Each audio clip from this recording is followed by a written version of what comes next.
Good morning बच्चों। आज हम लोग हिंदी लैंग्वेज में पार्ट 12 पढ़ेंगे।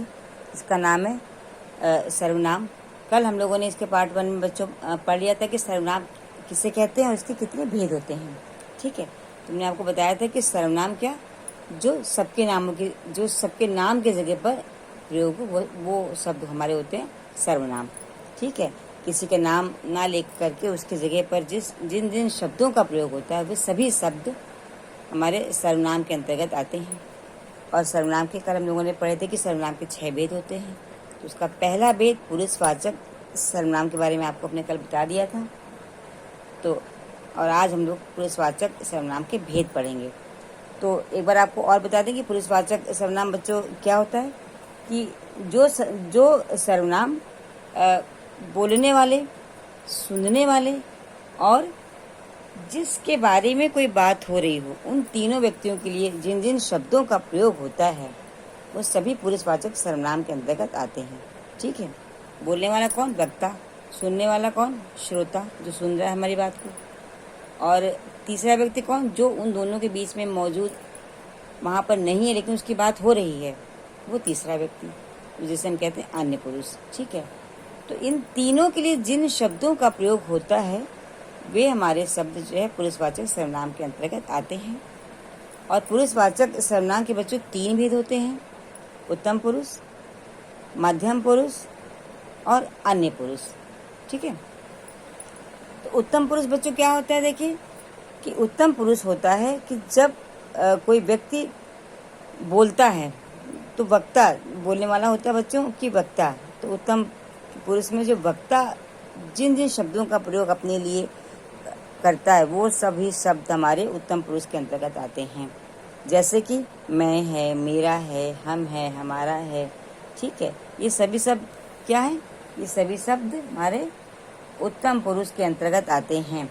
जैसे कि मान लीजिए कि एक वाक्य है कि अभी अगर आप जैसे अपने बारे में कुछ बताएं, अभी जैसे आप पढ़ रहे हैं और आप अपनी माँ से कहें भाई मम्मी मैं पढ़ रहा हूँ, मम्मी मैं पढ़ रही हूँ, तो ये जो मैं शब्द आपने बोला तो ये आपने अपने लिए बोला ना, तो आप वक्ता हैं बोलने वाले ना, तो ये मैं क्या है आपका, ये उत्तम पुरुष है।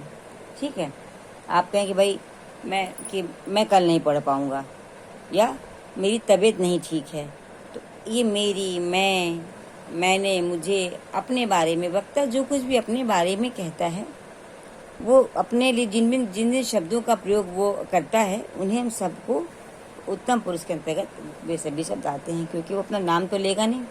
और हम लोगों को पता है कि जो सर्वनाम शब्द होते हैं वो व्यक्ति और स्थान और भाव या वस्तु के नाम के बदले में प्रयोग होते हैं, है ना। तो नाम तो लेगा नहीं, तो मैं, हम, हमारा, मुझे, इन तरह के शब्दों का प्रयोग अपने बोलने में करेगा, वो सभी शब्द हमारे उत्तम पुरुष के अंतर्गत आते हैं। और बच्चों मध्यम पुरुष किसको कहते हैं? कि जो सुनने वाला होता है, जैसे हम कहते हैं श्रोता, उसके लिए जिन शब्दों का प्रयोग होता है वो सभी शब्द हमारे मध्यम पुरुष वाचक सर्वनाम के अंतर्गत आते हैं। जैसे कि तुम, तुमने, तुम्हारा, तुमको, ये सभी शब्द क्या है? मध्यम पुरुष के अंतर्गत आते हैं। ठीक है, अब जैसे कि आप अपने मित्र से पूछें कि भाई तुम कल विद्यालय क्यों नहीं आए थे, तुमने कल क्यों नहीं पढ़ा था, ठीक है, या तुमने कल मेरा काम क्यों नहीं किया, तो आप बोल रहे हैं और आपका मित्र सुन रहा है, तो सुनने वाला बच्चों क्या है? मध्यम पुरुष। तो उसके लिए जिन जिन शब्दों का प्रयोग आप करेंगे वो हमारा मध्यम पुरुष के अंतर्गत आता है। उसी प्रकार से अन्य पुरुष क्या होता है कि जब वक्ता, यानी कि वक्ता मतलब बोलने वाला जो व्यक्ति है, जब वक्ता जिसके विषय में कोई बातचीत करता है या बताता है, ठीक है, वो तो जिस व्यक्ति के बारे में बातचीत हो रही है और वो वहाँ पर नहीं है, तो वो उसके जिन जिन शब्दों का प्रयोग होता है वो सभी शब्द हमारे अन्य पुरुष के अंतर्गत आते हैं। जैसे कि वह, वे, उसने, उन्होंने, उनका, ये सभी शब्द हमारे क्या हैं? ये सभी शब्द हमारे अन्य पुरुष के अंतर्गत आते हैं। जैसे मान लीजिए आप किसी को बता रहे हैं, मतलब अगर मान लीजिए आप अपने किसी एक दोस्त को जो आपके सामने खड़ा है उससे आप किसी और दोस्त की बात बता रहे हैं जो कि वहाँ पर नहीं है, तो आप उससे कह रहे हैं भाई कल मैं उसके घर गया, उसने मुझसे बोला भी नहीं, और वो आपका दोस्त उसको जानता है कि किसके बारे में जो बातचीत हो रही है।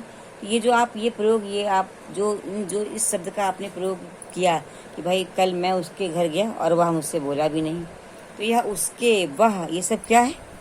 ये अन्य पुरुष है। ये सब क्या है? अन्य पुरुष है, जो कि आपकी बातों को नहीं सुन रहा और ना बोल रहा है। तो वक्ता और श्रोता से भिन्न जो होता है वो अन्य पुरुष के अंतर्गत आता है। तो इसमें वह, वे, उसने, उन्होंने, उनका, उसका, इन सभी शब्दों का प्रयोग होता है और ये सभी शब्द हमारे क्या हैं? अन्य पुरुष के अंतर्गत आते हैं। अब हमारा बच्चों दूसरा है पॉइंट कि निश्चयवाचक सर्वनाम क्या होता है। निश्चयवाचक, जैसे कि बच्चों शब्द से ही है कि निश्चय, यानी कि जिस चीज़ के बारे में निश्चित हो, ऐसे शब्द जो कि निश्चित, जो कि इस बात को का जो तय करे कि हाँ ये चीज़ निश्चित है, होनी है ही है। तो निश्चय, इसीलिए इसका नाम है निश्चयवाचक सर्वनाम। तो जब ये सर्वनाम जो है शब्द का प्रयोग दूर या पास की वस्तुओं को संकेत करते हुए करने के लिए किया जाता है, तो ये निश्चयवाचक या संकेतवाचक सर्वनाम के रूप में जाना जाता है। अब देखिए ये उदाहरण में कि ये कि देखिए गाड़ी खड़ी है, तो ये बच्चा बता रहा है कि भाई यह मेरी कार है। ये जो यह शब्द का प्रयोग हुआ, यह, ठीक है, तो यह मेरी कार है, तो यह शब्द से निश्चित हो गया कि ये जिस कार के बारे में बात कर रहा है ये इन्हीं की गाड़ी है, ये इन्हीं की कार है। तो इस तरह से ये हमारे शब्द जो होते हैं वो कहलाते हैं निश्चयवाचक सर्वनाम। ठीक है, अब वो कह रहा है इसी कार से मैं विद्यालय जाता हूँ, तो ये जो इसी शब्द का प्रयोग हुआ ये भी निश्चयवाचक है कि विद्यालय इसी से आता है।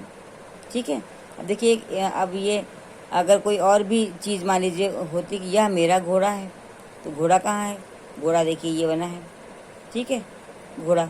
अभी बच्चा बता रहा है कि यह मेरा घोड़ा है, तो ये जो यह शब्द का प्रयोग हुआ यह, तो यह शब्द बता रहा है कि इसी घोड़े के बारे में बात हो रही है, तो यह शब्द हमारा निश्चयवाचक है। ठीक है, यही दौड़ में प्रथम आएगा। कौन दौड़ में आएगा प्रथम? यही। तो ये जो यही शब्द हुआ ये क्या है? ये घोड़े के लिए हो रहा है, तो ये निश्चयवाचक है। तो इस प्रकार से बच्चों ऐसे शब्द, ठीक है, कि जिनका प्रयोग दूर या पास की वस्तुओं को संकेत करने के लिए बताते हैं, वो हमारे निश्चयवाचक सर्वनाम के अंतर्गत आते हैं। आज बच्चों हम लोग यहाँ तक पढ़ेंगे, कल हम लोग इसके आगे का पाठ पढ़ेंगे। Okay, bye.